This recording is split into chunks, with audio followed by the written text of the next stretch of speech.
Muito boa noite. Estamos nós novamente reunidos para a leitura da 10ª profecia, hoje, dia 13/10. A Sônia Sunari que vai fazer a leitura de hoje e a Cláudia vai nos abrilhantar com a meditação. Então, Claudinha, é com você. A hora que você quiser, eu compartilho a música. Boa noite a todos, boa noite aos que estão presentes, aos que vão usufruir, né, dessa nossa leitura, desse nosso estudo. A minha maior meditação e que eu busco para os momentos e que eu me preparo, né, todo dia desse encontro, e o que eu tenho mais trabalhado é estar aqui e agora no presente, né? Então, o que é especial é esse momento agora e que já começamos antes de começar a gravar aqui, dentro de uma troca já muito rica, né? E muito profunda, que leva a gente sempre a boas reflexões e boas revisões daquilo que já está colocado para nós aí na nossa vida. Então, o que eu desejo agora para mais este momento de leitura é que estejamos totalmente presentes para que possamos captar aquilo que vai ajudar na nossa evolução, no nosso entendimento, na mudança das nossas escolhas, né, de como a vida está posta, do que a gente pode melhorar, do que a gente não quer mais, do que realmente nos faz assim é, presentes, conscientes e muito certos de trilhar um caminho aí cada vez mais de troca, de cooperação, de aprendizado. E aí eu vou colocar a música e vou pedir para o Renato colocar a música e eu espero que a gente, ao escutar a música, cada um dentro do seu propósito, né, dos seus pensamentos, busque o que for melhor e o que alimente verdadeiramente a sua alma. Pode colocar.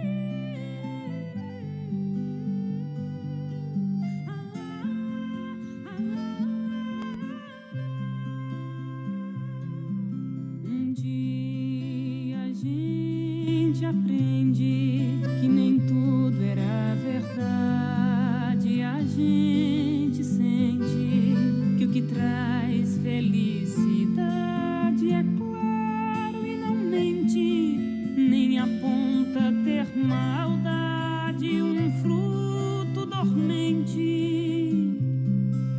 Um dia a gente vê com os olhos do coração e a gente lê a palma da própria mão, que aprender é bem mais que a decisão de não sofrer.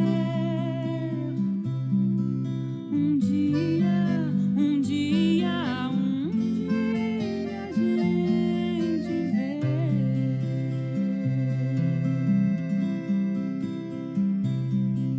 Um dia, um dia, um dia a gente vê.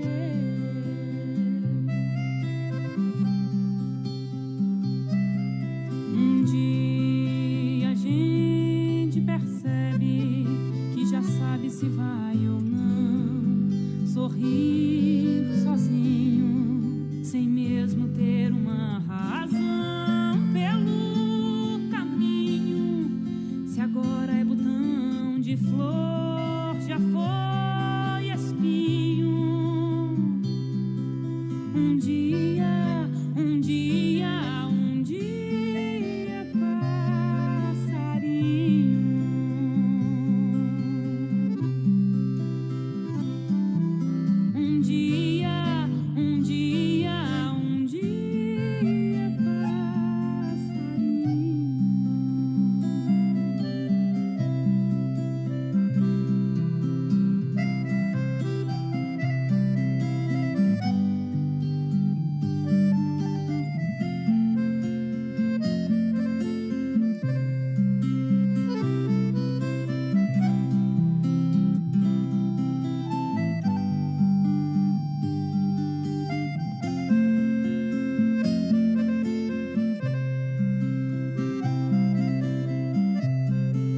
E é isso.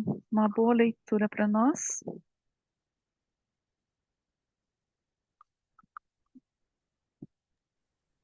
E que sejamos um dia passarinhos.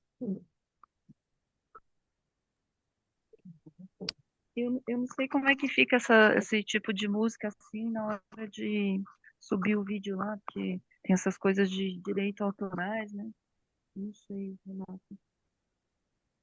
É, pode ser que cortem, mas o não a gente já tem.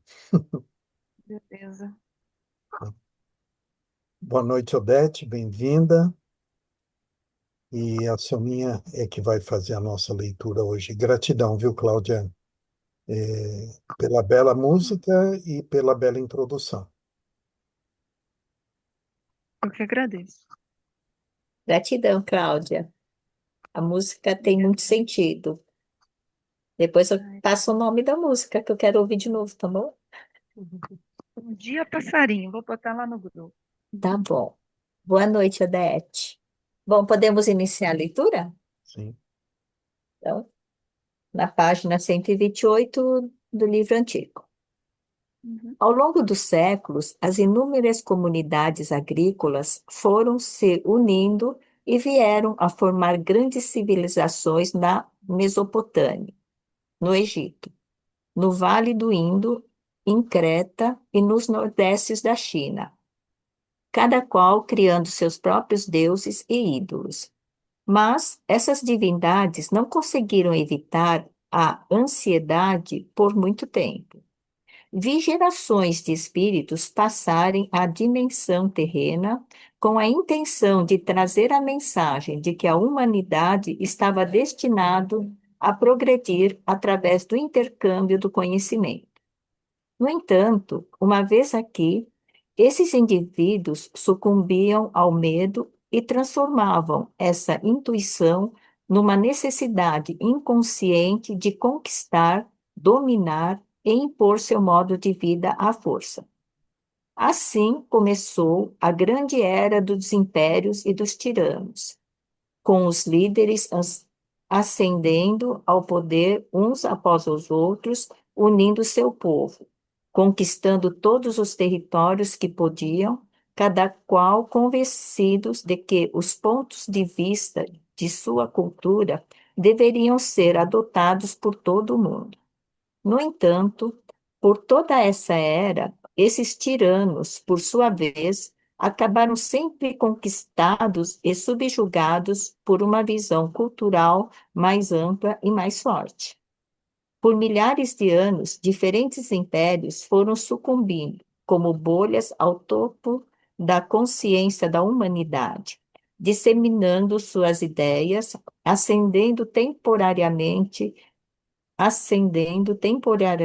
com sua realidade, um plano econômico e uma tecnologia de guerra mais efetivos, simplesmente para logo serem depostos por uma visão mais forte e organizada.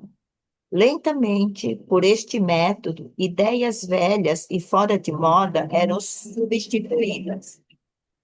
Soninha, Pude ver que, por mais lento e sangrento que fosse esse processo, verdades chaves iam pouco a pouco passando da outra vida para a dimensão física.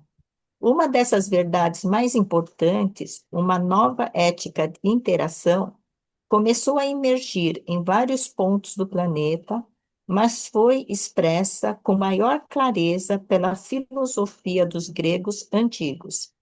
Instantaneamente, pude ver a visão de nascimento de centenas de membros da cultura grega, cada qual desejando recordar essa visão oportuna. Por muitas Sônia, gerações. Sônia, Oi?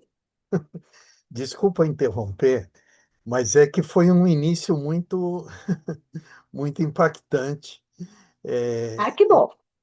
não, é que ele está comentando aí, né, da era dos impérios, né? Aham. E a hora que você leu esse trecho, né, me veio muito fortemente assim, como existem mudanças na nossa história, tão fortes que a gente não se dá conta de como elas puderam acontecer. Então você imagina, né, essa era dos imperadores, né? Como eram as cidades, como eram as culturas, né? E aí você olha para essas mesmas cidades hoje, né? É uma mudança muito grande, muito gigantesca, né? E ela, para a gente entender, a gente tem que assistir milhares, ou vamos dizer, centenas de anos, né? Isso é muito impactante, né? Porque aí a gente tem que entender que esse mundo, como a gente vive e conhece hoje, daqui a 200 anos, ele pode ser absolutamente diferente do que é. Não existir mais nada disso que é, né? Porque da era dos impérios ainda tem algumas ruínas lá de Roma, né? No Egito, lá a parte mas enfim, são coisas muito isoladas, né? E aí, o que que vai restar daqui 200 anos, talvez, dessa nossa era, né? Alguns edifícios, né? Algumas coisas da natureza, né? Enfim, eu acho isso uma coisa para a gente pensar bastante, sabe? Eu acho isso muito forte mesmo, sabe? Desculpa ter interrompido. Não, Eu acho que esse trecho aí, ele começa falando da vinda dos espíritos, né? Dessa era, tal. Eu acho que isso é bacana da gente tá trazendo para refletir, né? o E se intuito a do gente nosso pegar. estudo é... Oi, desculpa. Pode falar, Não, Cláudia. não, Não, que pode. se a gente pegar pelos filmes que são mais futuristas, Mad Max, acho que, e alguns outros que eu não me recordo agora, que eu sei que eu já vi, né, que mostram é, aquelas ruínas, às vezes as pessoas descobrindo uma biblioteca que foi, nem digo a tão antiga, né, mas uma biblioteca mais recente lá, uma parte mais subterrânea, e vários filmes que já mostraram, né, é bem impactante mesmo, se a gente for pensar, né, que- o, o, É o porque que terá, o que vai ver, né. muito filme de ficção científica mostra aquelas cidades com carros voadores, né, essa coisa toda. Mas o que a Cláudia trouxe é uma verdade. Eu me recordo na minha adolescência, eu assisti um filme que chamava-se Fuga do Século 23. Era o nome do filme. E as pessoas moravam num tipo de um subterrâneo, de um mundo interior. E o mundo que a gente vive, né, o mundo exterior, tem uma hora lá que umas pessoas acabam descobrindo, né, uma saída para chegar na parte de cima da Terra, eram só ruínas, era tudo essa cara de Mad Max mesmo, assim, né? Uhum. Mas a Soninha ia falar alguma coisa, Sônia. Não, não, eu lembro também desse filme. Foi bem interessante. Eu também assisti, só que eu não guardo o nome dos filmes como vocês guardam. É incrível. A memória de vocês são, olha, né, minhas bate-palmas para vocês. Não, eu só ia falar que o intuito da nossa reunião é isso mesmo. A cada passagem, se quem vier os insights, tem que interromper para conversarmos sobre isso, porque às vezes a gente que está lendo não está atento a algumas coisas. E na hora que você para e comenta para, é mesmo, né? Que nem muitos países guardam memórias de catástrofes antigas para chamar atenção, porque que aconteceu aquilo, né? Que Uhum. nem em Hiroshima também, tem aquele memorial, né, em Hiroshima, da bomba atômica que ficou lá, que ficou um marco aquilo, né? Então, são histórias mesmo, mas daqui 200 anos a gente não vai saber mais como será lembrado, né? Qual será a profecia que nos fala sobre isso, né? Sim, já pensou que legal a gente voltando em outras vidas e lembrar dos nossos estudos e ver a evolução. É, Mas é isso, perdão, pode continuar. tá bom. Por muitas gerações, eles haviam visto o desperdício e a injustiça da violência interminável da humanidade para com ela mesma e sabiam que os homens podiam transcender o hábito de lutar e conquistar outros povos e implementar um novo sistema de intercâmbio de ideias, um sistema que protege o direito soberano de cada indivíduo a ter uma opinião própria, independentemente da força física. Um sistema que já era conhecido e seguido na outra vida.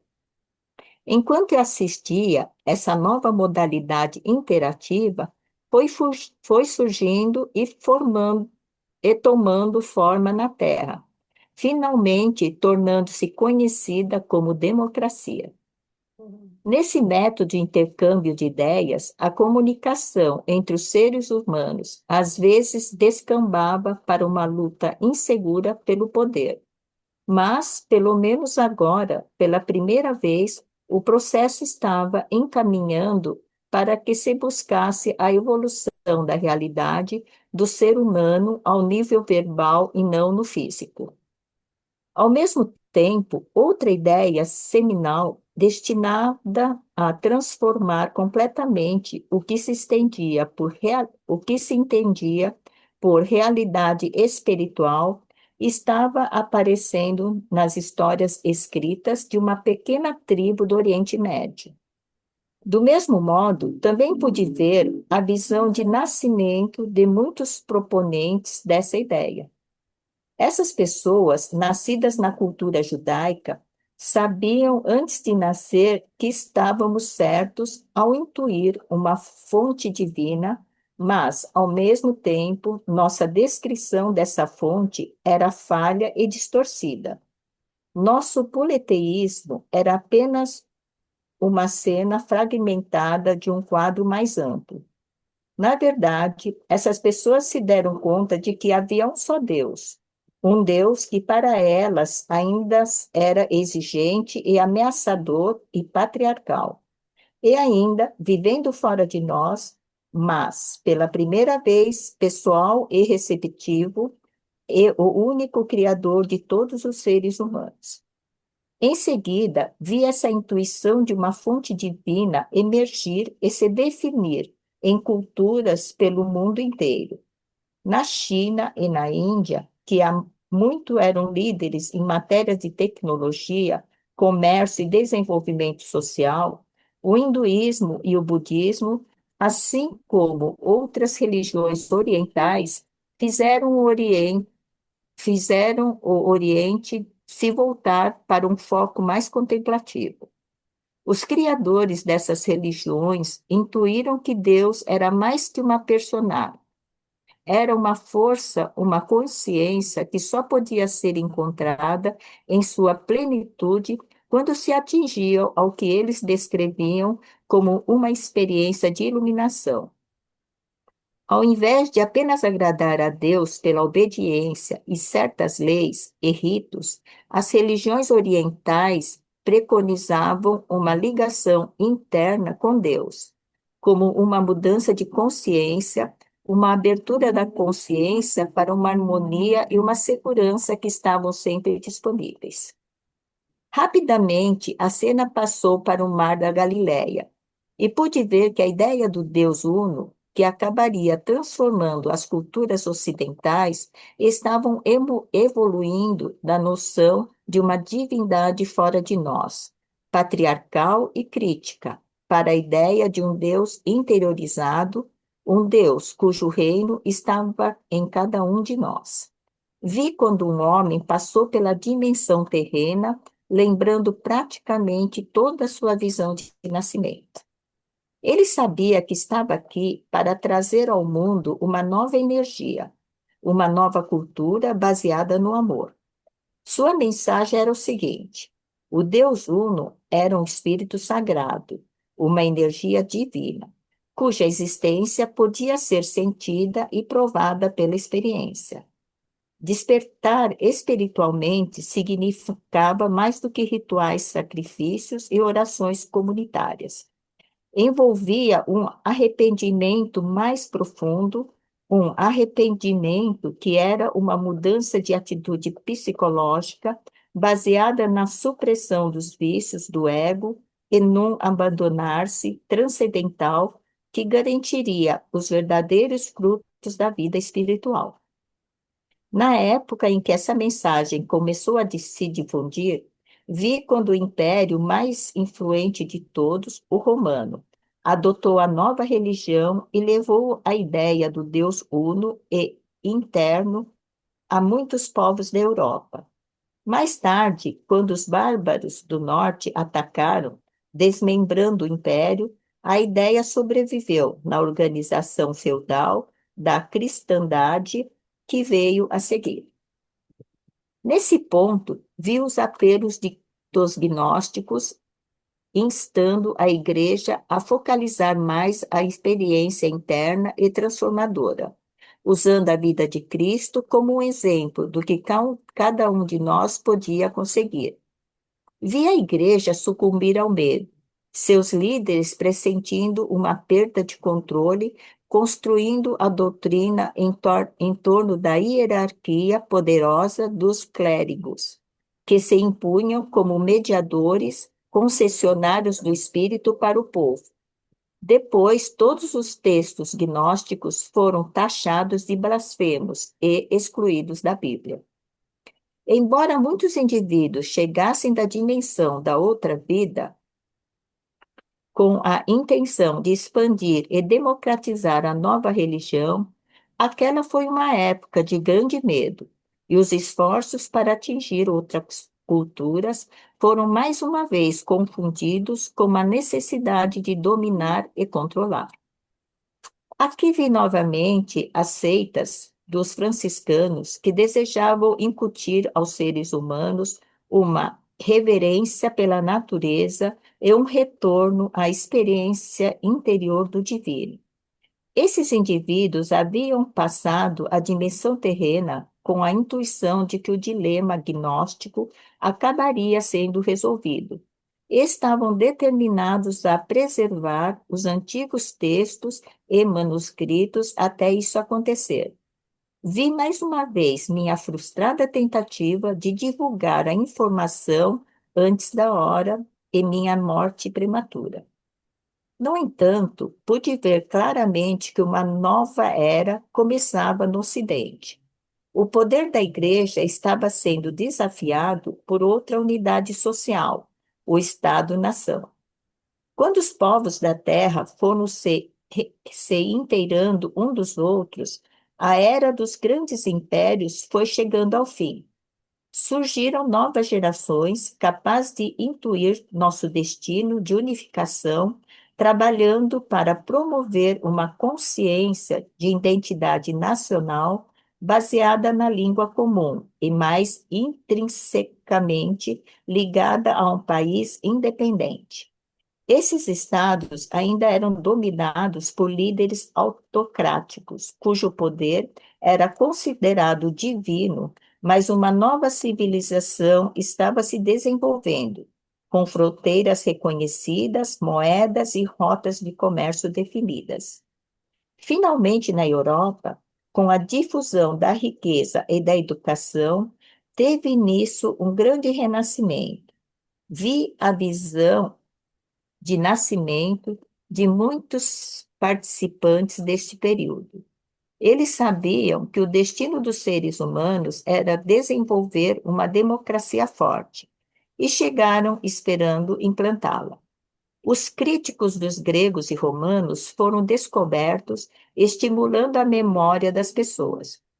Os primeiros parlamentos democráticos foram criados e o povo começou a clamar pelo fim do direito divino dos seis e do jugo sanguinário da Igreja sobre a realidade espiritual e social. Logo veio a Reforma Protestante, que prometia que as pessoas podiam ter acesso direto às Escrituras e conceber uma ligação direta com o divino. Ao mesmo tempo, indivíduos em busca de mais autonomia e liberdade estavam explorando o continente americano, uma massa de terra simbolicamente colocada entre as culturas do Oriente e do Ocidente, assistindo à visão de nascimento dos europeus mais inspirados para entrar nesse novo mundo, pude ver que eles vieram sabendo que essa terra já era habitada, cônscios de que a comunicação e a imigração só deveriam ter início mediante um convite. No fundo, eles sabiam que os americanos seriam o equilíbrio, o caminho de volta para uma Europa que ia rapidamente perdendo a noção da sagrada intimidade com a natureza e descambando para um secularismo arriscado. As culturas nativas americanas, apesar de imperfeitas, forneciam um modelo que poderia ajudar os europeus a recuperarem suas raízes. No entanto, também por causa do medo, esses indivíduos só foram capazes de intuir o impulso de ir para esta terra, pressentindo uma nova liberdade de ação e de pensamento, mas trazendo consigo a necessidade de dominar, conquistar e buscar a própria segurança. As grandes verdades das culturas nativas foram relegadas na ânsia de explorar os imensos recursos naturais da região. Enquanto isso, o Renascimento prosseguia na Europa e comecei a ver alcance total da segunda visão. O poder da Igreja para definir a realidade estava diminuindo, e os europeus sentiam-se como se estivessem despertando para uma nova concepção de vida. Graças à coragem de inúmeros indivíduos, todos inspirados pela memória intuitiva, o método científico foi adotado como um processo democrático para o estudo do mundo no qual os seres humanos viviam. Esse método, observar um aspecto da natureza, tirar conclusões e em seguida expô-las, foi considerado o progresso gerador de consenso que permitiria finalmente que entendêssemos a situação real da humanidade nesse planeta e também sua natureza espiritual. Mas o medo arraigado na igreja fez com que tentasse reprimir essa nova ciência. As forças políticas se alinharam de ambos os lados e chegou-se a um meio termo. A ciência estava liberada para explorar o mundo material, mas tinha que deixar os fenômenos espirituais a cargo dos clérigos, que ainda eram influentes. Todo o mundo interior da experiência todo o mundo interior da experiência, nossos mais elevados estados de percepção da beleza e do amor, as intuições coincidências, os fenômenos interpessoais e até os sonhos, tudo isso era, a princípio, interditado à nova ciência. Apesar dessas restrições, a ciência começou a mapear e descrever o funcionamento do mundo físico, fornecendo informações que impulsionaram o comércio e a utilização dos recursos naturais.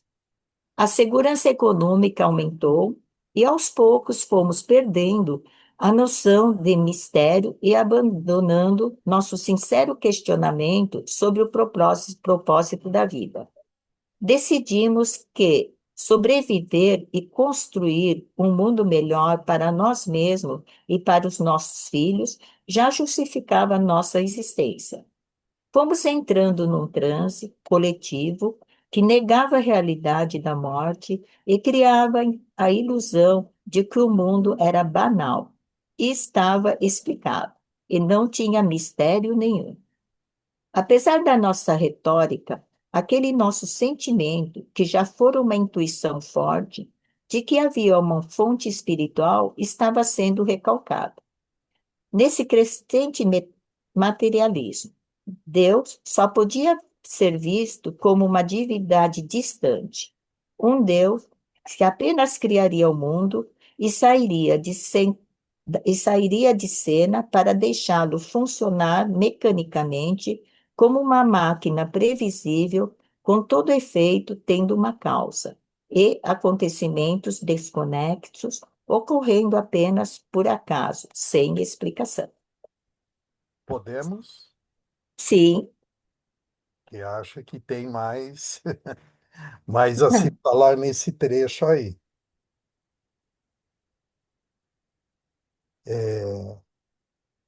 Aí ele, ele passou a falar bastante sobre a visão de Deus na sociedade, né? Ele percorreu o politeísmo, né? Ele percorreu as várias formas que sociedades diferentes viam a divindade, né? Falou da vinda do protestantismo, como que o budismo, o hinduísmo também viam as questões da divindade, né? É, e eu acho esse tema também um tema bastante relevante para conversarmos, né? Porque ele também está falando da democracia, né? Das questões políticas, né? Aonde procura ligar os movimentos da igreja, né? Com os movimentos políticos, né? Então, termos sido criados acreditando ou melhor, no monoteísmo, né, num Deus único, foi uma jogada política? Isso foi colocado para nós para que a gente pudesse temer, e seria mais fácil para a igreja ter um Deus único como controlador de tudo, porque se ela tivesse que admitir a existência de vários deuses, seria mais difícil ter o controle sobre a vontade da sociedade, da população, enfim. Queria ouvir um pouquinho do que vocês pensam a respeito. Tudo isso é uma forma de controle, né? Ele fala exatamente, né, como foi desenhada a coisa para a gente chegar no que a gente está hoje. O que a gente vive hoje é uma grande farsa, né?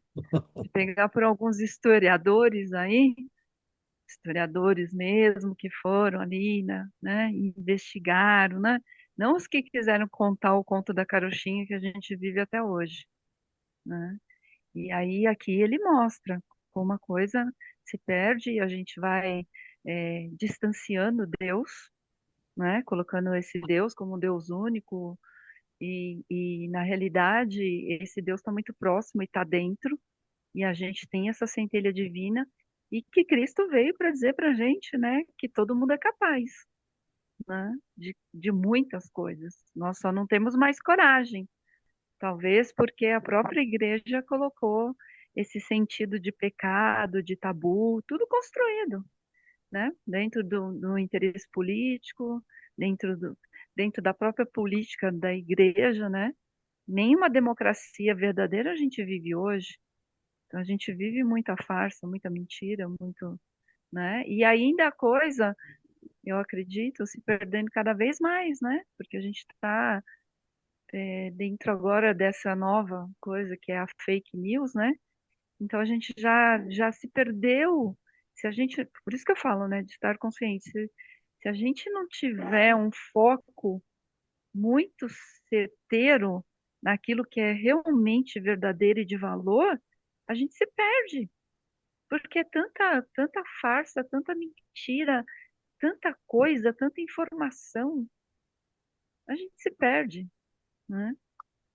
É isso que eu penso, é isso que eu sinto, é isso que eu vejo, né? A E é gente se triste perde tanto, realidade. né, que na nossa trajetória a gente vai para todas as linhas, é. Vai à procura, né, das linhas, porque você fica tendo muita informação e às vezes você fica, se confunde, né, e quer ver outras coisas acontecerem, né? Até chegar no nível que Deus é um só, né? Que você tem que seguir o que você acredita, né? E não o que os outros querem colocar na sua vida, né? É, Agora, e Sônia, por isso que eu acho você que a gente precisa esvaziar-se, entendeu? Esvaziar-se de um monte de coisa e começar a ter percepção e sentimento, Não, tá aqui, tá posto. O que que é que isso me faz sentir, né? Como isso me deixa, né? Porque senão é muita coisa, é muita coisa. Desculpa, Então, Renato. a Sônia e a Odete são representantes aqui no nosso grupo, né, da linha oriental, né? E o budismo, ele nem fala na existência de um Deus, né? O budismo não acredita no Deus, pelo menos no formato cristão, no formato ocidental, né? Você tem alguma coisa do budismo dentro de você nesse aspecto, Sônia? Como é que você vê isso? Eu não segui muita linha do budismo, porque eu sou espiritualista, né?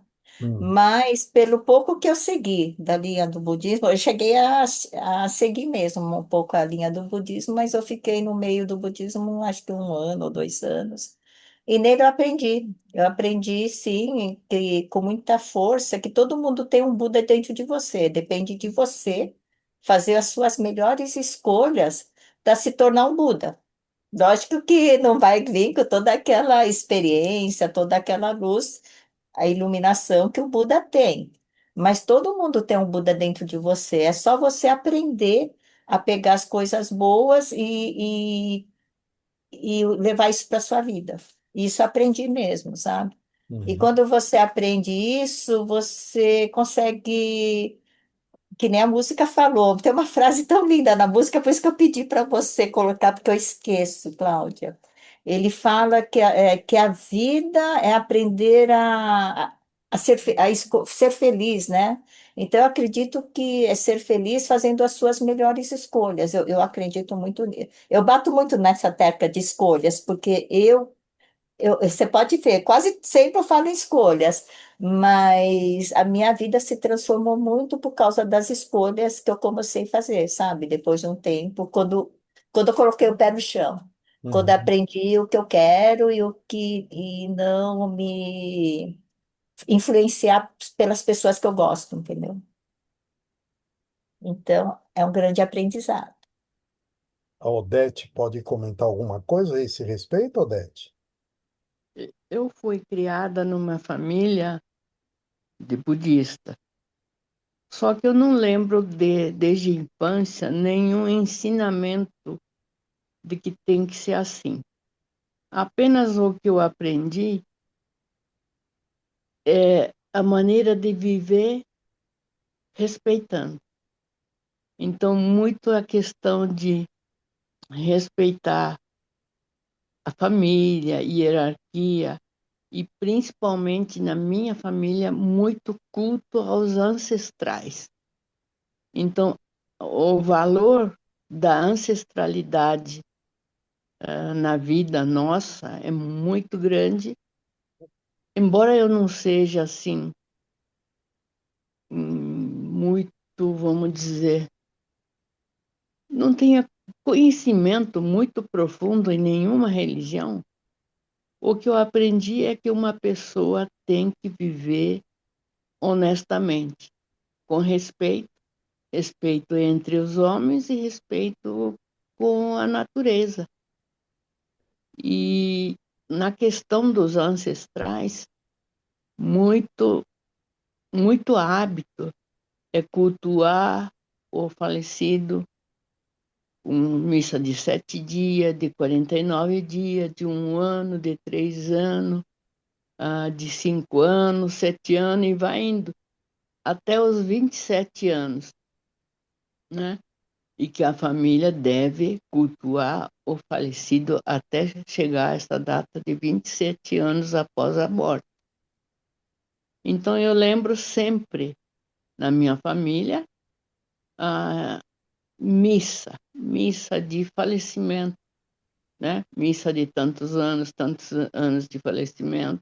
Então, ensinamento de que sempre a gente tem que cultuar os ancestrais, porque são eles que nos orientam, né? Que, ah, vivendo assim corretamente, que tem assim instruções que chegam, né? Minha mãe, por exemplo, dizia muito dos sonhos. E na questão de datas dos memoriais, mamãe fala, eu nunca perco porque alguns dias antes ou perto dessa data, os sonhos me comunicam de que fulano está querendo falar comigo, né? Então, o que mais lembro é esse aspecto de cultuar os ancestrais, né?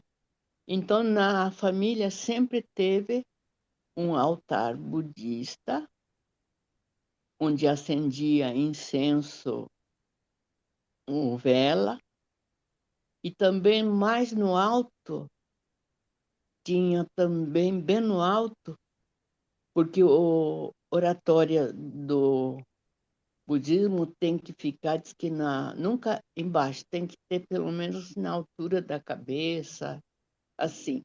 E lá no móvel, bem lá perto do teto, tinha um santuáriozinho que esse era do shintoísmo. Então, dentro dessa cultura do shintoísta, o budismo estaria cultuando a família, mas que existe esse culto maior no shintoísmo. Então, no final do ano, sempre tinha que oferecer o moti e saquê, e que teria que ser feito pelo homem, não pela mulher. Agora, por que exatamente, eu não sei, mas que teria que ser oferecido pelo homem, né? Então, alguma coisa que eu sei, que, assim, em casa nunca teve assim, vamos dizer, catequizada e dizer, vamos estudar isso, vamos estudar aquilo, eu nunca tive isso, né? É. É o que eu posso dizer do meu conhecimento. E que, quanto a Sônia falou, que nós temos Buda interior, isso sempre. Então, quando a gente diz que eu sou um Buda, o ser iluminado, não que eu seja, mas que eu tenho essa essência e que eu posso chegar lá. Porque se eu disser que eu sou um Buda, ou agora eu relaciono com a centelha divina, seria a mesma coisa. Eu sou um fragmento do todo. Não seria isso? Sim, sim. Sobre a fala da Odete, Hum.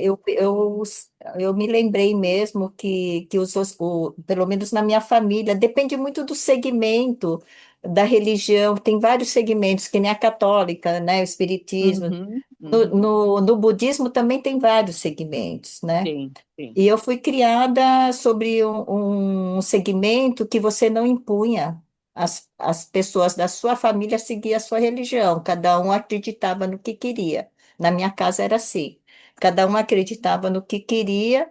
Agora, tem religiões orientais que obrigam as pessoas, os filhos a seguirem, que é o caso tem uma religião que chama Nichiren Shoshu, eu não sei como chama, Odete, acho que você sabe mais do que eu. Eles Não, acho que é obrigam, mentirei mesmo. É. então tem religiões que obrigam a família a seguir a linha deles, entendeu? Mas na minha casa, e eu percebo que nem da Odete também não teve essa obrigação de a gente seguir o que os pais faziam, né?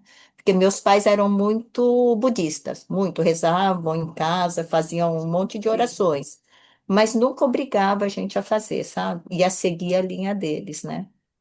Então cada A, um li- podia fazer a sua escolha. a linha da minha família era do Zen budismo. Zen budista, o Zen budismo, né? Na minha Então, casa tem o altar, e também hum, esse que você falou, até a uhum, cabeça, e tem do sim. shintoísmo também, mas é uma coisa que era da minha mãe, sabe? Mas Uhum. está lá. Minha mãe faleceu já faz mais de 10 anos, mas ainda está aqui em casa, sabe? A gente não sabe, na verdade, o que fazer com eles. É, que diz que não pode desfazer, né? Não, diz que você pode queimar, mas a gente ainda Sim, não mas teve tem que essa ter coragem. tem um ritual para desfazer. Ah, é? o nosso, por exemplo, se eu quero desfazer, eu tenho que levar no templo budista e pedir. Então, tem que ter um ritual para isso. Ah, no Mas, tempo dos meus pais também era assim, mas hoje eles não estão mais aceitando, eles mandam a gente queimar. ah, e quando eu adquiri também, porque normalmente isso vai de filho ou homem mais velho que segue a linhagem da família. Mas nós, numa determinada época, resolvemos de que cada filho que queria ter o seu, então nós compramos, encomendamos, e tem um ritual de intronização, né? Para depois essa oratória ter um significado, né? E aí tem oferecer água, né? Incenso, a vela, porque conforme linha não pode acender o incenso, né? Só pode ser vela. No budismo, em casa, era incenso e vela. Normalmente, o incenso, que seria o correto, toda manhã, acender um incenso, reverenciar e agradecer a vida e toda conquista não é desejar de eu quero ter. No budismo é agradecer que eu já tenho, né? Eu é o que aprendi, porque a gente ouve dentro da linha cristã, vou pedir para não sei que santo, pedir, né? E no budismo eu aprendi, não é pedir, é agradecer. E o agradecer é como que você já tivesse em suas mãos algo que deseja. Então, não é pedir, agradecer, né? Uhum. Bom, é isso mesmo. Tem um, Pode falar, Cláudio. tem um parágrafo aqui também numa página anterior que me lembrou aquele filme, acho que o nome é Em Nome da Rosa, onde ele fala que alguns textos gnósticos, né, foram taxados de blasfemos e retirados da Bíblia, né, é, excluídos da Bíblia. E o filme mostra, e aí ele fala aqui da visão, né, quanta coisa foi manipulada, né, para que é, fosse para as nossas leituras, para o nosso conhecimento, e pouco conhecimento, né, porque na época muitas pessoas não sabiam ler nem escrever, elas se entendiam pelo aquilo que era explicado a elas, né, da forma que era colocado. E nesse filme Em Nome da Rosa, esses textos eles eram trancados, né? Quem ousava ou quem ia lá para ler, eu não sei se você lembra, se vocês lembram, as páginas elas eram envenenadas, né? E conforme a pessoa lia e tocava na saliva e no livro, ela ia se envenenando ao ler os textos. Né? Não sei se vocês lembram desse. Esse filme Esse trecho me lembrou isso. é com o Sean Connery, que é Isso, o primeiro James Bond. Fiz isso esse mesmo. filme, eu acho que umas 3 ou 4 vezes esse filme. Ele é maravilhoso. É muito bom, muito bom. E esse trecho do livro me lembrou o filme. Esses, Coloca o nome do filme lá depois, gente. esses Hum, trechos que você está comentando são os evangelhos apócrifos. exatamente, Foram, exatamente. é, Então, eu queria falar um pouco sobre isso, assim, porque é incrível, né? A gente tem esse conhecimento do divino, do uno, de Deus, da bondade, da sabedoria, mas parece que tem sempre uma força oculta, né? Que vai e vai tirando. Aí eu fico assim numa dúvida, sabe? Fala, gente, e por que que então a gente está inserido, né, num corpo tão denso, vamos dizer, a Terra como um todo, né? É, de certa maneira, a gente ainda tá muito próximo aos animais, a gente já tem outros corpos, né, tudo, mas a gente, em muitos aspectos, o homem, ele, para sobreviver, ele mata tudo, mata bicho, mata a natureza. Aí eu fico pensando, né, que real significado, porque você vê que esses conhecimentos vêm muito antes da gente, né? Aí parece que quando o homem, igual esse livro, quando o homem está alcançando, ai, a democracia, aí a democracia vira um nada, vira mais um instrumento para subjugar o homem, né?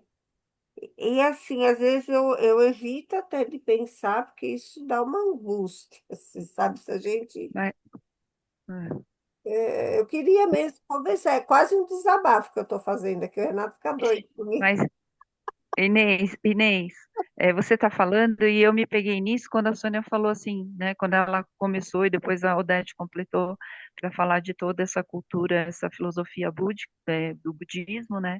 A gente, para a gente se tornar Buda, né? Mas a gente nunca vai se tornar um Buda, né? A gente nunca vai se tornar um Deus, porque ele é muito Sim, além, muito acima, sim, mas está em nós. E a gente precisa viver a experiência de alma, porque é na alma, e aí acho que a sim, nossa contradição e as nossas frustrações, elas vão, porque toda hora a gente está se esbarrando com esse material, porque a gente vive nessa matéria, né? E aí a gente fica, né, angustiado, né, achando que não tem um caminho, e por que disso, por que daquilo, porque não é, é nessa matéria que a gente tem que viver, porque se a gente fosse santo não estava mais aqui, mas é aqui que a gente vai viver toda essa experiência para, na hora que for, né, se algum dia, não dessa vida, né, que em alguma vida, não ter que fazer esse retorno para essa matéria, para isso aqui, entendeu? Para alcançar essa forma búdica ou para alcançar essa forma de Deus aí, ou de arcanjo, ou de serafim, seja do que for, né? Aí eu tô já, né? Mas assim, porque não é na matéria, não é. E aí a gente fica Óbvio. muito fora, muito distante. E lá na nossa vida, e aqui na nossa vida, assim, a gente nem se acha capaz, ou talvez nem tenha a coragem, né, de dizer, não, eu consigo ser Deus, né? Porque é muita pretensão. Eu tenho né, um nível de Buda. Não vai, porque a gente está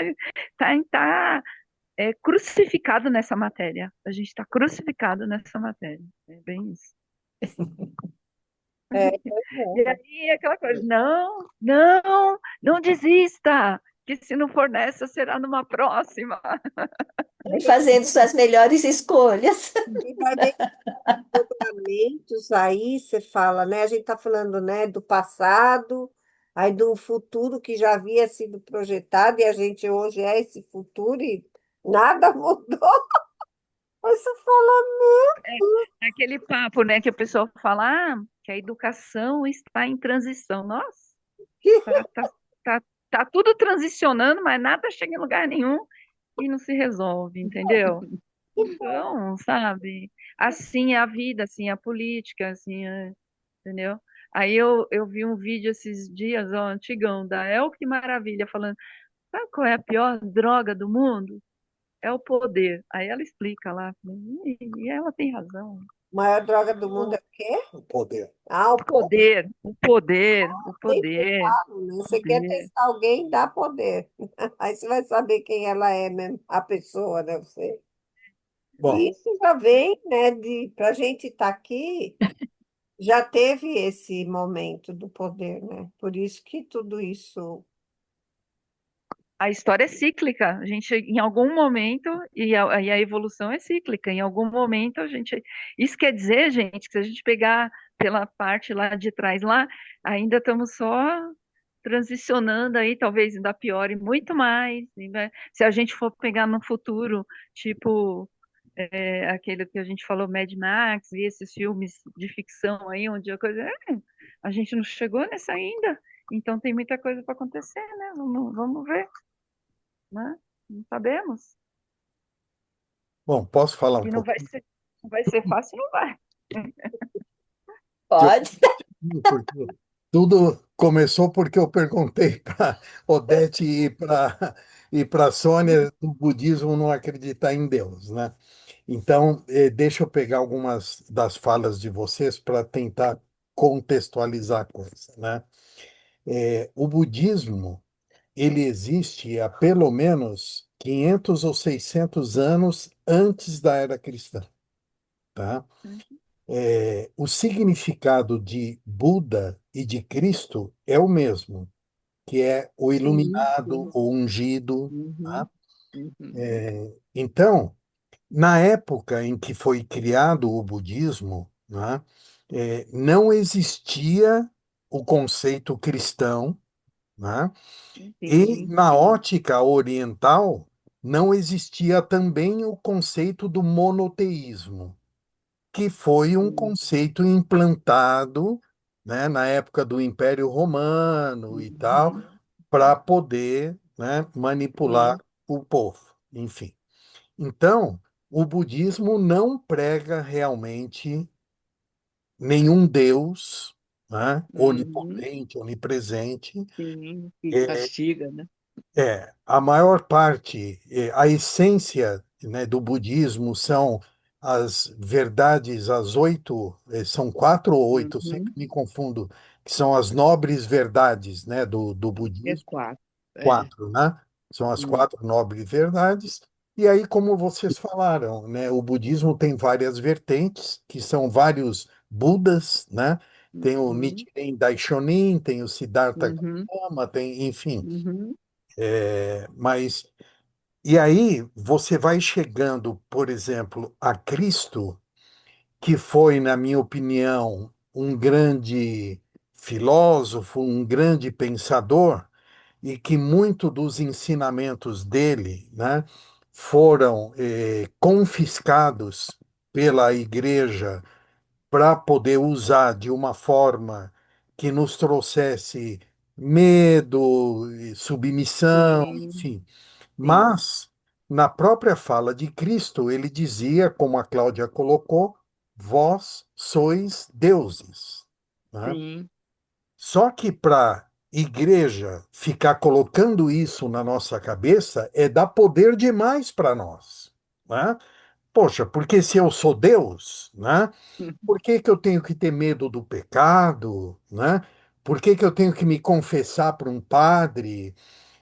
Por que que, enfim, né? Então, só que nós, pegando um pouco do que a Cláudia falou também, nós, e até a Inês, nós sabemos disso tudo, né? Mas culturalmente a gente foi tão impregnado por essa lavagem cerebral do medo que a uhum, gente sabe que isso tudo é manipulação, mas a gente não tem coragem de assumir, eu não acredito em Deus, né? Ou pelo menos nesse Deus colocado pela igreja, né? Eu, por exemplo, não acredito nesse Deus da igreja, né? Eu acho muito pequeno ele.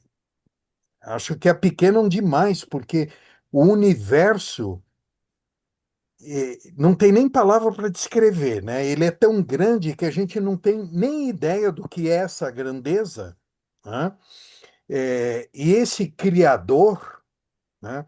Se for um, né? Esse princípio criador, essa inteligência criadora, está tão distante desse planeta Terra aqui, que é um grão de areia, né? Perto de tudo isso, e deve ter sido uma inteligência tão perfeita que aí são as leis universais, né? O próprio planeta Terra, a natureza, ela tem leis naturais, universais, que fazem com que a vida se processe aqui para a evolução.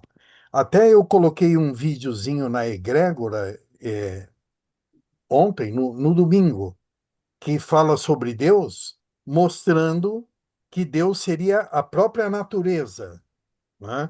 Uhum. Natureza da qual nós fazemos parte, né? Sim.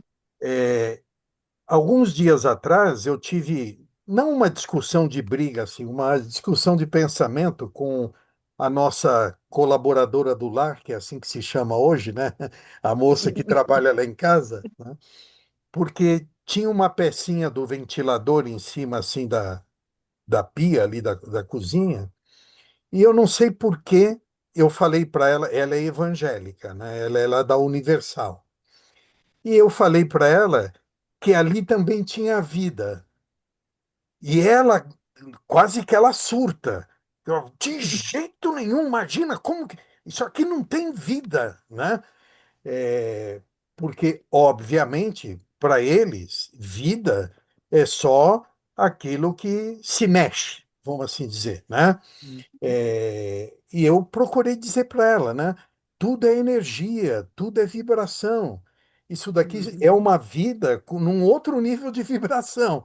Mas a mulher quase me engole porque eu falei isso para ela, enfim. E essa é a sociedade que a gente vive, né? Quer dizer, se mesmo numa reunião de amigos a gente chega e fala assim eu não acredito em Deus, né? Então eu sou um herege, né? É. Eu sou um pecador, porque eu não acredito nesse Pai do céu, né? Que protege a gente. Aliás, ele não protege quem está sendo estuprada, ele não protege o Hamas, né? Ele não protege os terroristas, mas ele é bonzinho, né? Enfim, então é complexo, né? É complexo, mas eu acho que, só para fechar, por isso que os pais de vocês duas, né, lá no budismo ou nas religiões mais antigas, né, de 5.000 anos atrás, enfim, ensinaram para vocês, cada um tem que acreditar naquilo que faz sentido para você, porque o princípio divino, né, o princípio búdico, o princípio da iluminação está dentro de De cada cada um. um. E aí é a grande responsabilidade. O que cada um de Uhum. nós vai fazer com isso, né? A responsabilidade é muito maior. Porque quando você pode dizer assim, ah, foi Deus, Delega, né? né? É vontade de Deus, você está terceirizando o problema. Uhum. Sim, sim. Mas quando a gente assume, né, o Deus sou eu, está dentro de mim, Uhum. é minha responsabilidade, aí, aí o bicho pega. Mas é isso, é isso. Vamos voltar ou querem falar mais alguma coisa? É aí que dizem que futebol e religião nunca se discute, né? Porque cada um tem um olhar, né? Mas isso também é uma forma de manipular a gente, né? É Sim. Exatamente. futebol, política e religião, que eles falam para não discutir, Uhum. né? Uhum. Quando no fundo, o futebol eles colocam que é para poder dizer que está chegando perto da população, né? Mas política e religião é o que mais a gente deveria falar, né? É o que mais a gente deveria trazer para a conversa, né? Eu acho que nem dá para pôr junto, né? Uma coisa é religião, política. Sim, mas são duas coisas que seriam extremamente importantes a gente poder Sim. conversar sobre e Uhum. respeitar, né? E respeitar o ponto de vista de cada um, né? Mas, Acaba tendo suas similaridades, né? sim, Porque se você for depender do político, então, na verdade, política não existe. Seria um ideal para uma sociedade, né? E não partidária de partido isso, partido Y, ou que uma pessoa fosse resolver qualquer questão. Por isso que não dá certo nunca. Mesmo na religião oriental tem um segmento Uhum. do budismo que critica todas as outras religiões, nenhuma presta, entendeu? É só Sim, a deles, então eles querem incutir isso na gente, entendeu? Mas é fanatismo, né? em todas, existe isso no budismo também. Sim. Aonde Ah, está o ser humano, né? sim, Enfim, mas nós também somos humanos e a gente sim. acredita que é possível melhorar, E né? respeitar todos, né? Uhum. Respeitar as escolhas de cada um, independente do que você acredita, né? Vamos Respeito é, a nossa parte, né, Sônia? é, Quem sabe? E eu Se dentro, desculpa, não, por favor, Odete, pode falar. não, dentro da minha criação no budismo, o morto, a morte, não é para ser temido. Então, no velório, leva bebê, leva criança, tudo normal, nada de, esconde a criança, não pode ver, a criança não pode ver o caixão do morto, ai, não pode ver não sei quem que está morto. E o japonês não, leva o seu bebezinho, sua criancinha, para despedir do seu avô e faz olhar no caixão o falecido. Então, essas coisas do brasileiro, do catolicismo, Uhum, evitar que não veja o morto, porque a criança fica com medo, isso é muito ruim, eu acho. uhum, isso mesmo. Mas a gente vai aprendendo um pouquinho um com o outro, né? Quem sabe? Quem sabe não. Um dia é que a gente sempre tem esperança de que esse futuro seja o nosso futuro, né? Mas talvez esse futuro que a gente almeje seja daqui 200 anos, né? Vai ser para os filhos dos nossos filhos. Mas se isso acontecer, e se a gente tem algum princípio reencarnacionista dentro da gente, de repente esse futuro é para nós mesmos, né? É para nós mesmos. Enfim, é muito complexo. Porque não vai dar para fazer a lição de casa direitinho e não voltar mais, vai ter que voltar mais algumas vezes. Cláudio, que a gente esteja junto. Pelo menos, Porque assim, a gente está se esforçando, ó, um grupo desse, a egrégora, a escola de filosofia, cada religião que, né, que cada um segue verdadeiramente de coração, né? Tá todo mundo se esforçando, mas ó, não é tão fácil assim. Vai ter que ainda vir mais algumas vezes. Aí, tá vendo? Aí é beleza, né? Vai morrer, vai voltar um dia, que beleza. Vai ficar triste. vamos fazer nossa parte para voltar um pouquinho melhor, né? Se, Sim. se tiver, eu preferia não voltar, né? Mas, Ah, mas mas não acho vai que eu ter vou jeito. voltar. Ó, Eu Não, não não, escapo eu tenho dessa certeza, não, eu tenho certeza que eu vou voltar, eu tenho certeza que eu vou também. voltar. Não tem jeito, né? Vai Sim. fazer o quê? Né? Não vou conseguir, em tão pouco tempo, resolver tanta coisa. é porque, na verdade, a gente é que cria, né? A Odete ia falar, Foi. Não, não, eu estou não? ouvindo Tá, tá. que eu vou reencarnar N vezes, eu tenho certeza, porque todo dia eu penso, eu preciso melhorar aqui, e amanhã estou repetindo o mesmo erro, né? Então, N vezes para voltar. Como já É, podemos ter voltado várias vezes também, né? Sim, sim, Né? sim. Podemos.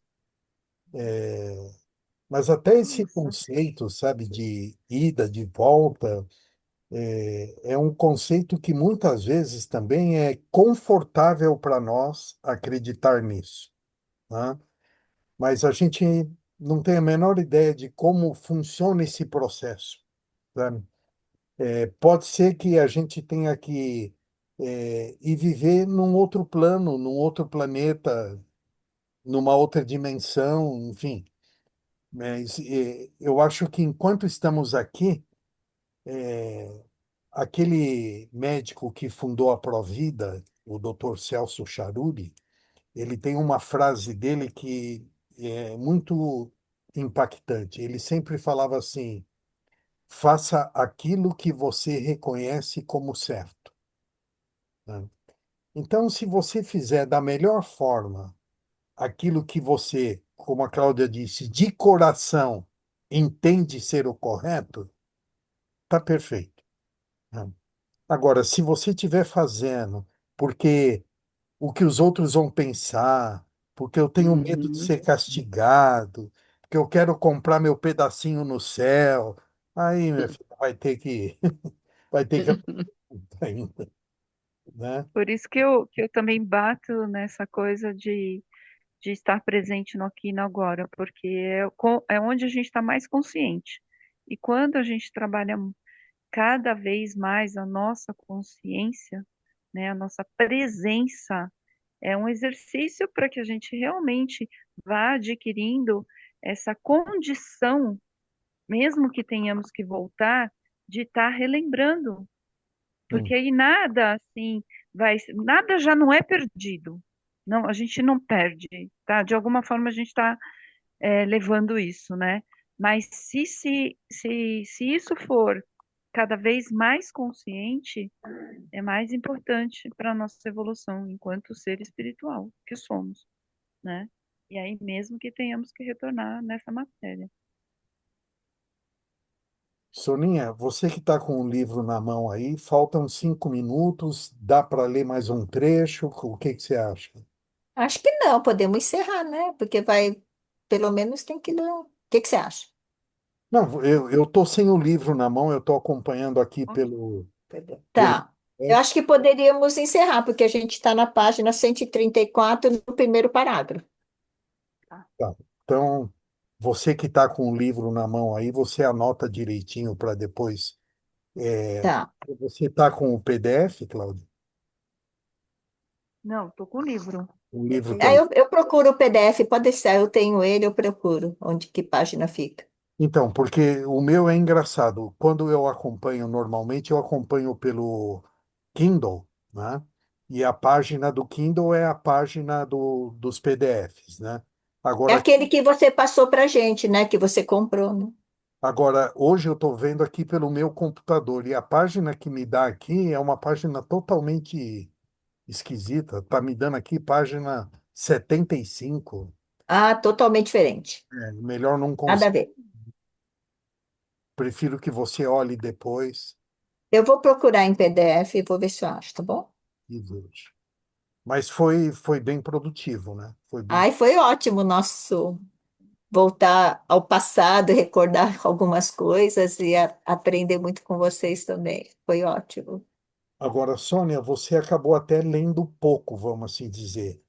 É Você verdade. quer ler mais uma vez na próxima quinzena? Eu gostaria se eu puder, né? Porque às vezes que nem hoje. Hoje eu consegui ficar em casa. Amanhã cedo, amanhã já estou indo para o Max e fico até domingo, sabe? Hum. Então, às vezes pode ser que eu não consiga, mas eu gostaria sim. A princípio, deixa eu ver aqui, vai ser dia 27 a Tá. próxima Dia reunião. 27, tá. Então, a princípio, fica você, e Tá bom. caso não der, aí qualquer um de nós. Perfeito. Combinado. Vamos lá. E a meditação? Quer fazer, Odete, a meditação no dia da Sônia? Não, no próximo acho que não vou poder, Não, porque hoje eu já faltei o grupo que eu faço de 7 às 8h30, tá. porque tinha que cuidar do neto. Agora, daí eu vou ter que faltar na próxima de novo, então eu vou deixar um tempinho maior para depois. Tá bom, tá bom. Então a Inês está se candidatando, ela vai fazer. Obrigada, Inês. A leitura E já aí eu, contou aí todo mundo, né? uhum. E aí eu acho que se a Sônia não puder ler, de repente o Davidson lê, porque ele queria ler hoje, né? E ele não pôde. Ai, que Aí de bom. repente falando com ele, né? De repente falando com ele.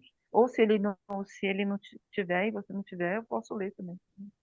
Aí Ainda tem o Reader, né? Tem o Marcos também, pode ser que ele volte, né? Na próxima leitura também. eu acho assim, Ler. deixa você. Se no dia você Tá. não puder, quem estiver na sala, um de nós vai ler. Ah, Ou eu agradeço. eu, Obrigada. Tem, Cláudio. tem 5 páginas, 5 folhinhas para chegar no próximo capítulo aqui, É, né? Tá. né? Mas vamos deixar você, porque você leu pouco, aí tem a chance, Tá, perfeito. tá bom? Combinado. Então, muito obrigado a todas e um beijo no coração de vocês. Odete, eu vou te ver amanhã, Odete. Sim, com certeza. Oba! Será uma honra. Que delícia! É. É que eu tive a felicidade de receber um convite da Cláudia Tá para. gravando ainda, né, Rê? Ah, verdade, deixa eu encerrar. Mas agora é sacanagem, né? Encerrar agora. Tá, tá, Agora eu tá. tenho vontade de falar. Eu recebi um convite da Cláudia para fazer uma palestra lá no Centro de Convivência dos Idosos de Ibiúna. E a Olha, gente mora lá também e também frequenta lá o Centro de Convivência. Então eu terei a honra de estar com as duas lá amanhã. ai, que bom! Com as As três. palestras do Renato são maravilhosas, vale muito a pena. Bom, um beijo enorme no Valeu, coração de pessoal. vocês. Beijo grande, pessoal. Até a próxima. Boa Beijo noite. para Obrigada, todas. gente. Tchau, tchau. Obrigada. Tchau.